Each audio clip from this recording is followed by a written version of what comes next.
During the summer, I may have anywhere from 5 to 8 children come to the homeschool. It's Amazing. not a babysitting service, it's a homeschool. You're watching the Spotlight Network. Starring Hollywood's newsman, And if you're just Logan joining to Crawford. investigators, they now believe a single member. He works with TV and film legends. And now, Logan's shining the spotlight on the world's top emerging authors and creators. International were abducted. This is Spotlight with Logan Crawford. Streaming on Roku, Apple TV, and Amazon Fire TV. What happens when the funniest guest at the party is not a person at all, but a mischievous pet with perfect timing? I'm Logan Crawford, and right now on Spotlight, we're talking to a terrific author. Her name is Margaret Cardenas, and she joins us to talk about her amazing book. It is called Willie and Bo at the Party. It is part of a terrific children's series. This book is a warm and playful children's story inspired by the true behavior of her beloved pets, Willie and Bo, as they turn an ordinary family gathering into a laugh-out-loud adventure.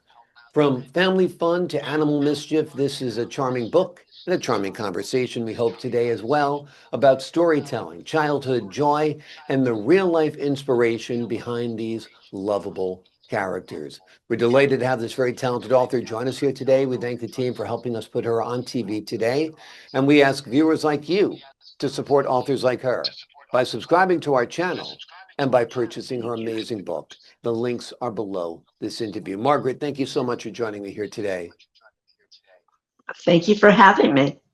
It is great to have you on the show. Tell us about the real-life versions of Willie and Bo. Who are they? Willie is my goat, and I received him first, and then my husband brought in a puppy to keep Willie company. They are both just hilarious animals. They would do all kinds of funny things, and I started watching them and recording them or writing down about the actions that they did so that my grandchildren in Texas would be able to know what was happening. And I took the books to the schools that I was working at so that the kids there could also meet my animals, and everybody loves them. Yeah. So I decided to have the books published. Wonderful, wonderful. Do you live on a farm? Well, it's 2.5 acres, so I guess it could be considered a farm. Yes. Okay. A lot of animals. You got a lot. Tell us about the animals you have there. Well, there's chickens and goats and dogs.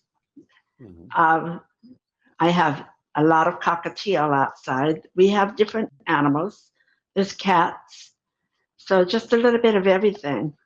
At one time, I have had ostrich. I've taken care of llamas. There's a lot of different animals that have been here.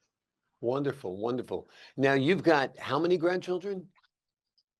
7. 7. That's a 7 lucky number. grandchildren. 7 grandchildren.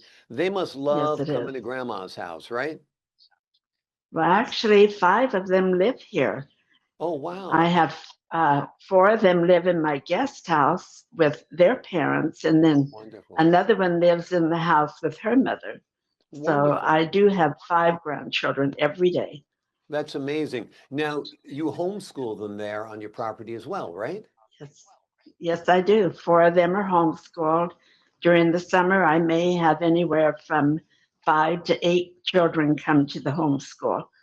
Amazing. It's not a babysitting service, it's a homeschool. Yeah, exactly, exactly. Tell us about it. You actually built a homeschool on your property, right?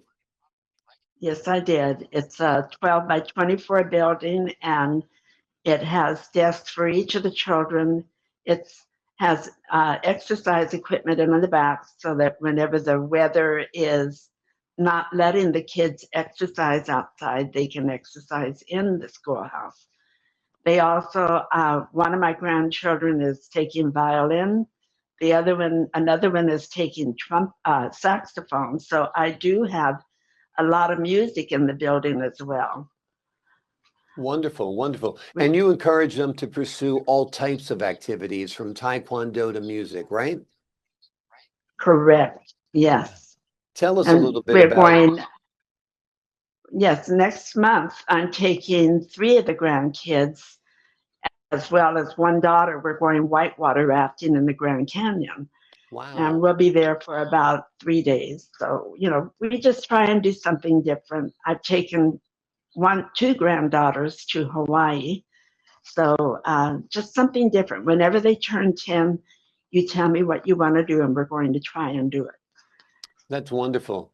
Kids get so stagnated by their schools, by being in the classroom with teachers who sound like automatrons, the same topics every semester with the students.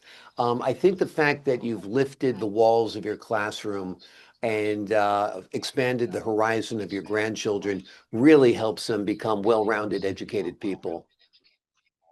Yes, and in the traditional classroom, the teacher may repeat and repeat for several days because they have slower students, they have faster students. They're trying to keep them all together.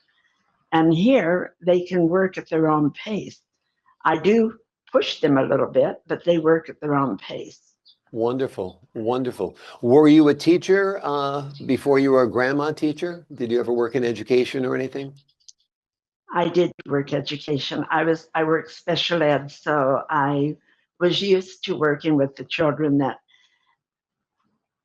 weren't vocal or they weren't able to do things on their own. So the books, when I wrote them for my original grandchildren, who are now 24 and 21, Hmm. then they were young at that time. So I was able to take them to the school, and the kids were able to understand or enjoy them because it wasn't really a long book. It was something that they were able to listen to in a short period of time before their attention span went away.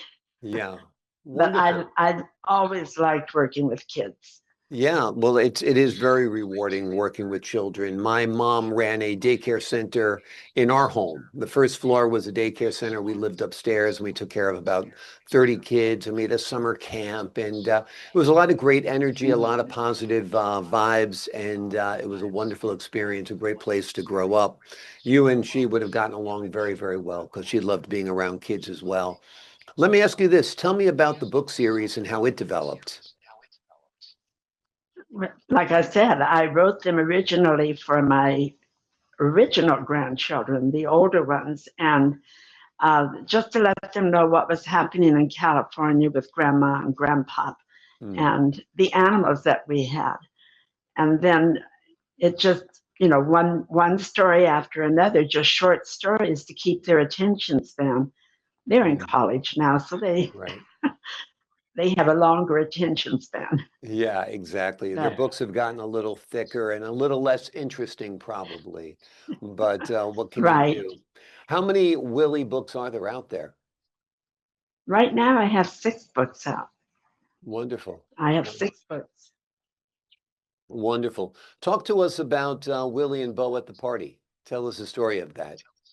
Okay. We were having a birthday party for Pa, my husband, and when everybody went around the side of the house to open up the presents, then Willie and Bo decided to have a party of their own, and they came in to eat the remaining food that was on the table. Mm, But uh, the kids loved Willie and Bo. They would run and play with them, and the animals would get in the way as much as being fun, but everybody really enjoyed them. mm. Wonderful, wonderful.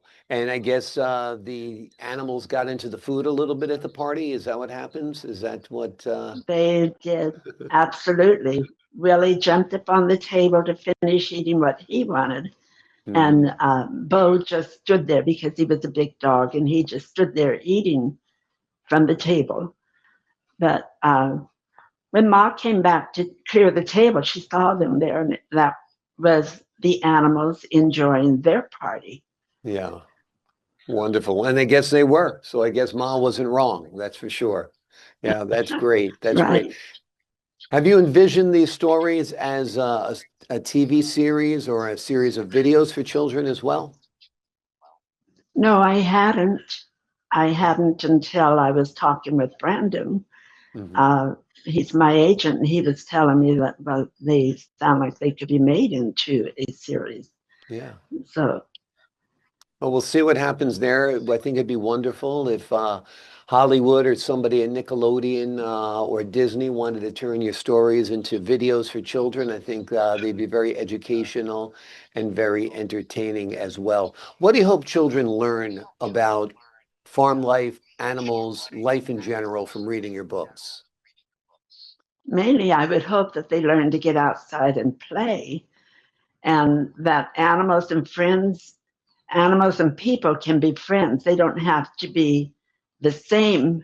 You don't have to be people and people. You can be different types of animals and interacting with people. Yeah. I would like for people to take notice of what animals do, Yeah. because all animals, if you watch them, they do some odd things. They do. They do. They're very entertaining. I have a little Jack Russell Terrier, and he's more interesting than television. I could just watch him. Yes. Anything he does, it just cracks me up. He's got so many cute little things that he does. Tell me a little bit about the adventures in your book series. One, they go to a party. Tell me about some of the other storylines. Oh, there was the time when my husband was driving over to another property to help a neighbor, Hmm. and Willie and Bo both decided they want to go with him. So they got into the back of the pickup. And then as he's driving down the dirt roads, people are saying, hey, you know, you have a dog on top of your truck. You know, you have a. And coming back, the animals were exhausted, I guess, from their day over visiting a neighbor, and they climbed up into the front of the truck. Yeah. Or the time that I had gone shopping and I came back, and I would always have a little treat for both animals, the dog and the goat. And one time I didn't.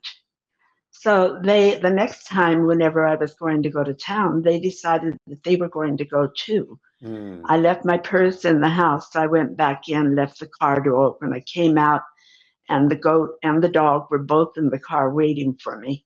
Wow. Of course, I shoot them out. Or the time they would follow the kids going to the school bus stop, which was real close to the house. And the kids would all stop and play with the animals.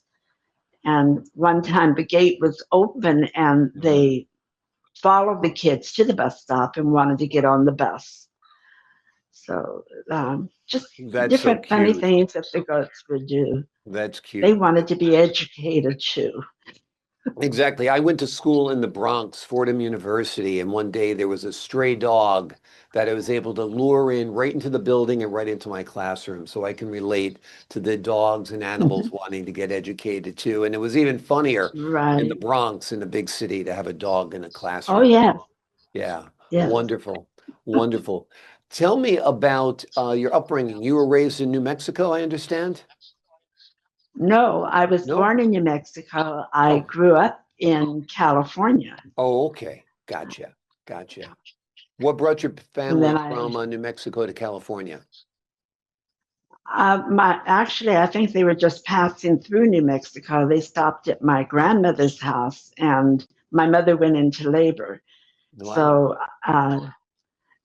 then after that, we came back to California where my dad was working.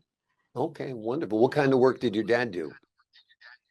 He did a little bit of everything. He was a policeman for a while. He was an iceman. He was a soldier. He did a lot of different things. Yeah. He ended up as a truck driver. He owned his own trucking business. Wonderful, wonderful, wonderful. And that part of California where you're in now, outside of San Diego, is where you were more or less raised? Yes, it was in the San Diego area, not where I am now. It was Right. in a more populated area. Gotcha, gotcha. What brought you out to the country a little bit? My husband and I decided that we just were tired of living in the city and we moved out here. I've been here for 39 years. That's Same quite a house. while. Yeah. Wonderful, wonderful. Tell me about your grandchildren. You have 7 grandchildren. 5 are in the school right now? 5 are in school. And the ones that are here with me, I have a seventh grader, fifth grader, two third graders, and a first grader. So one of the third graders goes to school in town. She goes to the school right below the county offices where my daughter works. Mm-hmm. So it's just really convenient for her to drop her off right before she goes into her office and pick her up whenever she gets out. Yeah. And the other four, they're my kids. I love to teach them. They're very smart kids. Very smart. Wonderful, wonderful. That must be very, very gratifying for sure. And tell me about, you're pretty adventurous. You guys are going to take a whitewater rafting trip in the Grand Canyon. I'm going to the Grand Yes. Canyon soon. I don't think I'm brave enough to do that. I think I'll just be watching it with binoculars, standing on the rim. Binoculars. I don't know if I'm going to get down into the water. Tell us about this trip you're planning. Well, it was planned for my grandson's 10th birthday last year, and right before we were to leave, his appendix burst. Oh, no. So he wasn't able to go, and I grabbed his sister. She had gone to Hawaii with me the year before. So she was the one that replaced him. So this time, he doesn't have an appendix to burst, so he's going to go with me this time. Wow. But we had a wonderful time last year, 3 days camping out in the tents, the bats right over us at night because it was so hot you didn't want to sleep in a tent. But it was just really wonderful.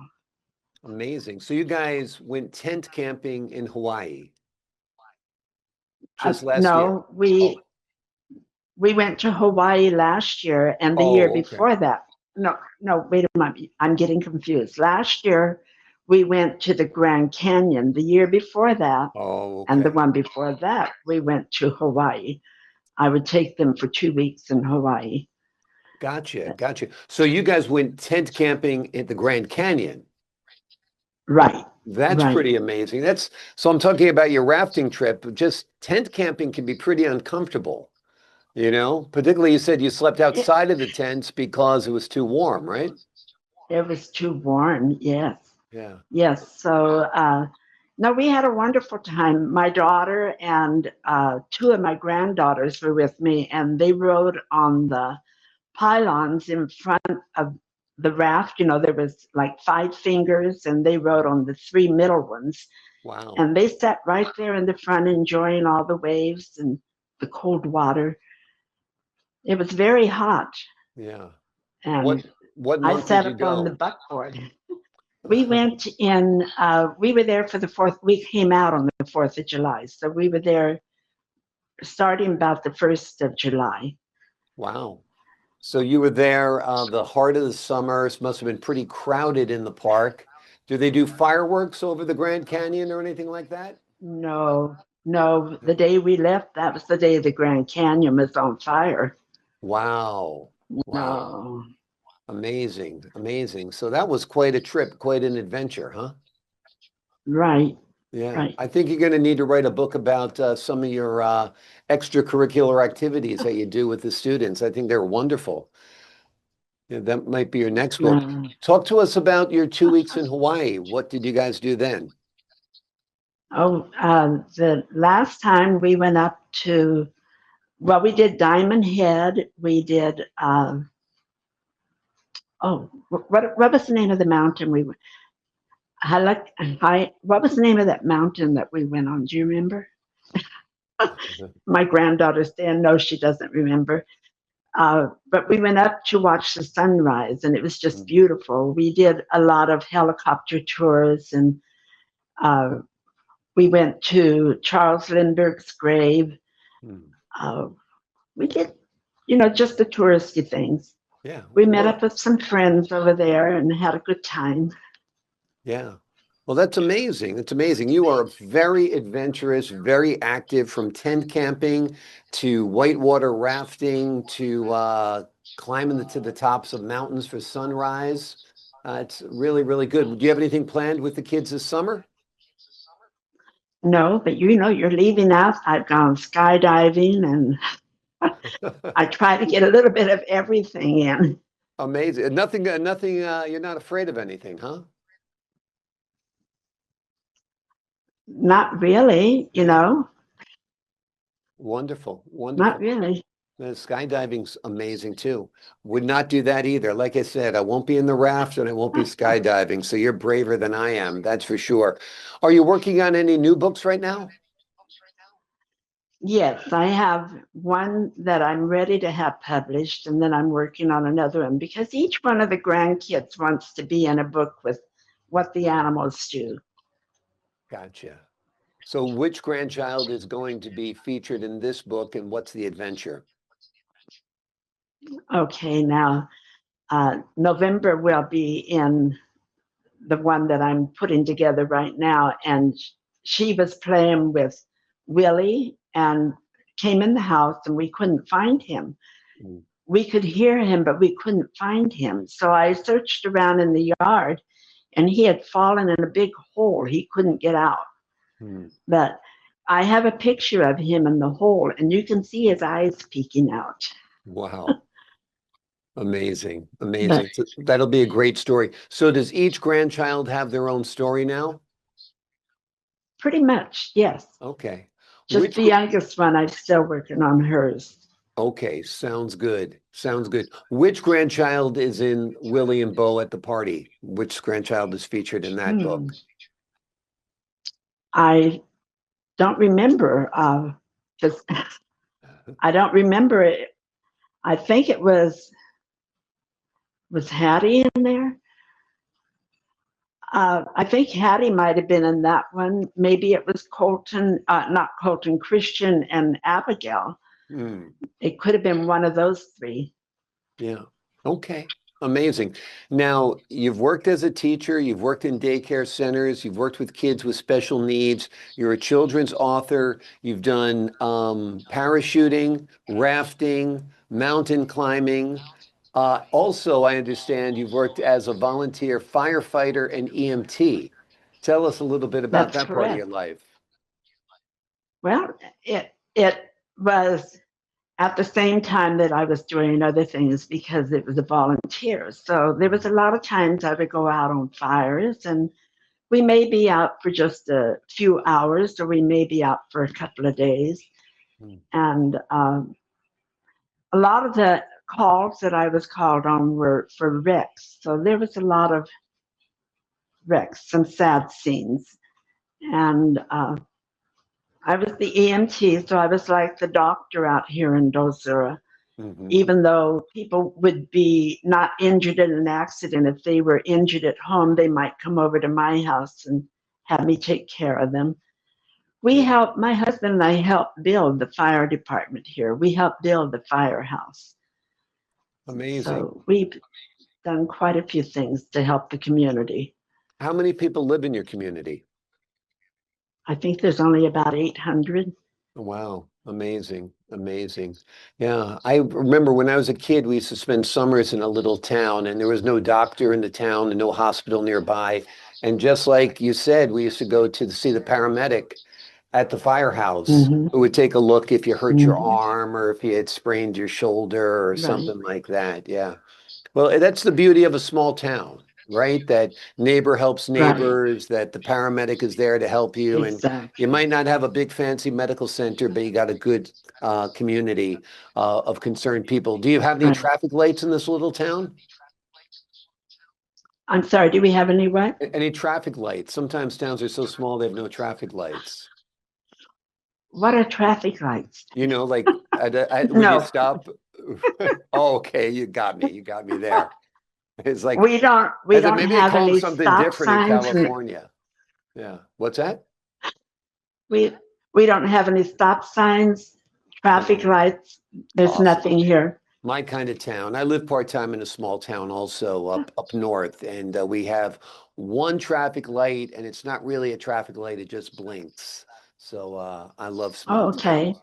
Yeah. Are you thinking about writing your memoirs, perhaps? Are you thinking about writing your life story, your autobiography? When my daughter had asked me questions, so I would write the question down and I would respond to those questions. Mhm. So yes, she would ask me different things like what happened like in 1969. A lot of things happened in 1969. That's when man first went to the moon. That's when the Coronado Bridge was completed. That's when my baby boy was born. Yeah. So I would tell a lot of different things. Oh, how to drive. I would go through all of the details of driving a stick shift. That's how I learned to drive. You have to be very alert and use all four, both hands, both feet. You have to be alert to everything. Yeah. So just different things that I would write about. Yeah.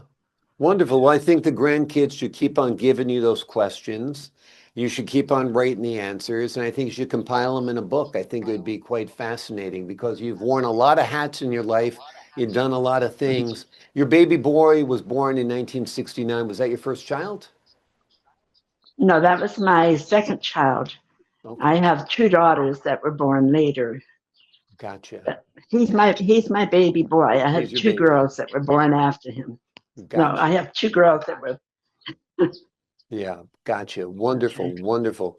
Let me ask you one more time about the Willie and Bo series. What do you hope children take away from it when they're done reading the books? What do you hope they learn about animals? What do you hope they learn about life? What do you hope they learn about themselves? Well, I hope that they learn not to fear animals, to explore, to get out and play in the yard, to play with animals, to play with other people. Yeah. Just enjoy outdoors. Put those phones down, put those tablets down. Yeah, absolutely. How are you able to enforce the no tablets, no phone rule in your classroom? I only allow the oldest girl to use it for her math problems. Gotcha. But the others, nobody brings the phone into the class. Nobody takes the phone to the dining room table. That's a phone-free zone. You need to learn to communicate with people. Yeah, absolutely, absolutely. At your school, at lunchtime, do you prepare lunch for everybody? Most of the time, yes. Yeah, well, that sounds wonderful. Well, That's a nice break in the day that they get to sit with grandma and have a meal with her and talk about what they've done all day. Well, I think you're doing great things between the books and the homeschooling and all the different travels and trips. I think you've got a rich, full life, and I think you're very, very blessed. And I think you've really blessed the general public out here by sharing your books with all of us as well. Today, we've been talking about the Willie series. It is a terrific book series. You can check out Margaret's website. You can purchase her books there. You can find out more about her life. And you can look at all of the different books that she has written. The book we've been primarily looking at today is called Willie and Bo at the Party. It is a sweet, funny, heartfelt children's story inspired by Margaret's real-life pets and written from a life spent nurturing children, family imagination, and joy. Written with warmth, humor, and a strong sense of togetherness, this book celebrates the magic of everyday moments and the lovable chaos animals can bring into our lives. Margaret, thank you so much for joining me here today. Well, thank you for having me. I appreciate your time, your insight, the wonderful work you've done on this book, and all the great stories that you shared with us today. To the folks at home, I'm Logan Crawford, thanking you for your time this time. Until next time.